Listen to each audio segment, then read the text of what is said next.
Assalamualaikum warahmatullahi wabarakatuh. Selamat pagi, selamat siang, selamat sore, dan selamat malam. Perkenalkan, nama saya Galam Haila Roman. Saya atau kami dari kelompok 4 akan menjelaskan materi tentang pengantar psikologi industri atau sejarah dari psikologi industri tersebut. Sebelumnya, sebelum kita mulai menjelaskan tentang pengantar psikologi industri atau sejarah dari psikologi industri tersebut, izinkan saya memperkenalkan rekan-rekan saya dari kelompok 4. Yang pertama ada Saskia Nafisa Azhara, dan yang kedua ada Latifatul Hasana. Tanpa berlalu-lalu lama dan tanpa perlu basa-basi, mari kita saksikan penjelasan tentang pengantar psikologi industri atau sejarah dari psikologi industri tersebut. Perkenalkan, nama saya Latifatul Hasanah. Di sini saya akan memaparkan awal mula psikologi industri. Ini dimulai dari seorang tokoh yang bernama Walter Dill Scott pada tahun 1901 sampai 1903. Psikologi mulai dipakai di dunia iklan. Ia membuktikan bahwa iklan bisa lebih menarik kalau sesuai cara berpikir orang. Ini dianggap awal lahirnya psikologi industri dan organisasi. Kemudian, tokoh lain bernama Hugo Musterberg pada tahun 1913, ia menekankan pentingnya menempatkan orang di pekerjaan yang sesuai dengan kemampuan otak dan emosinya. Kalau tepat, hasil kerja lebih bagus, orang juga lebih puas. Kemudian ada kontribusi tokoh lain seperti Frederick Taylor dalam teorinya bernama Scientific Management, yaitu mencari cara kerja yang paling cepat dan efisien. Ia juga membuat peralatan kerja yang sesuai dengan tubuh manusia supaya tidak bikin lelah.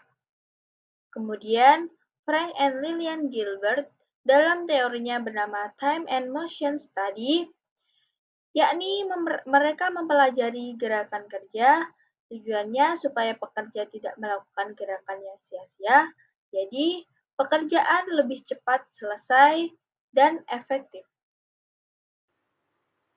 Perkenalkan, saya Saskia Nafisa Azahra. Di sini saya akan menjelaskan tentang penelitian Hawthorne pada tahun 1920-an.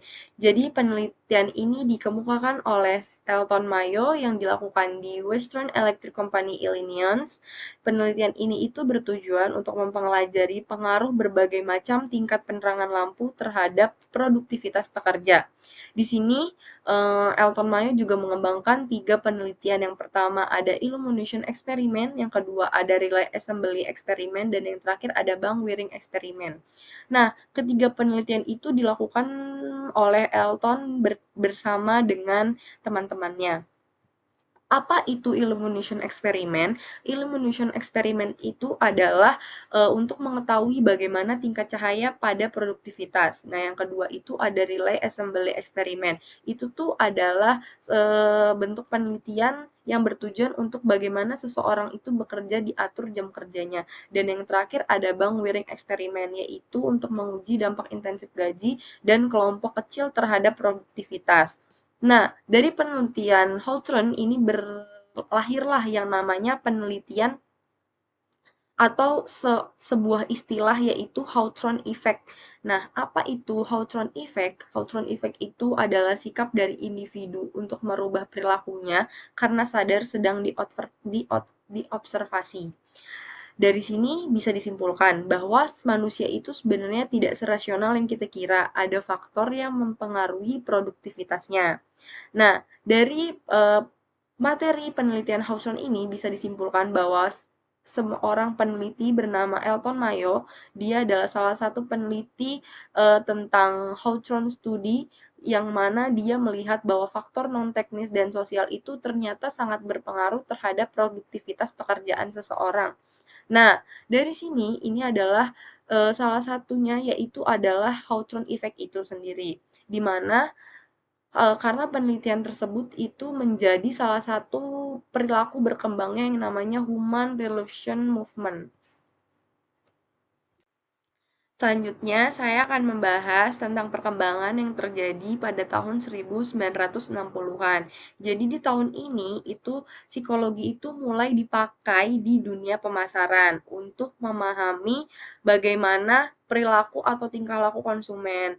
Nah, fokusnya itu bagaimana dia memahami tentang perilaku konsumennya, terus abis itu motivasi, kepemimpinannya, komunikasinya juga, dan bagaimana cara budaya kerja dalam organisasi. Dalam sejarah psikologi industri tentang penelitian modern, ada beberapa teori dari para ahli. Yang pertama yaitu dari Wright 2018 tentang hubungan kerja dipengaruhi oleh globalisasi dan kebijakan ketenagakerjaan. Menurut Wright 2018, Wright menjelaskan bahwa dinamika hubungan kerja berubah karena pengaruh dari globalisasi dan aturan ketenagakerjaan. Faktor ini membentuk cara organisasi dan pekerja berinteraksi dalam dunia kerja yang lebih modern.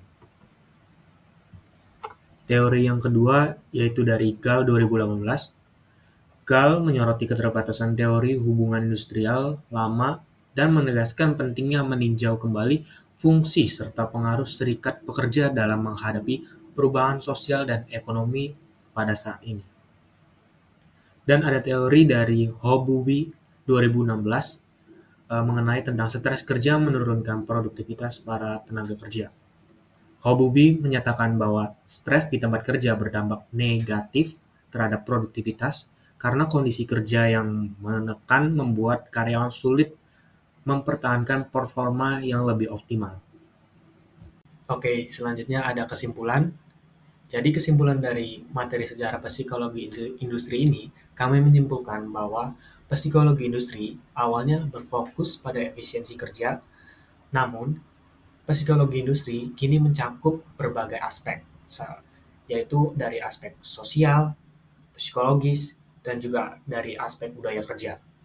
Tujuan akhirnya yaitu untuk bertujuan meningkatkan produktivitas sekaligus kesejahteraan karyawan. Nah, itu adalah kesimpulan dari materi yang kami bawakan atau yang kami bahas.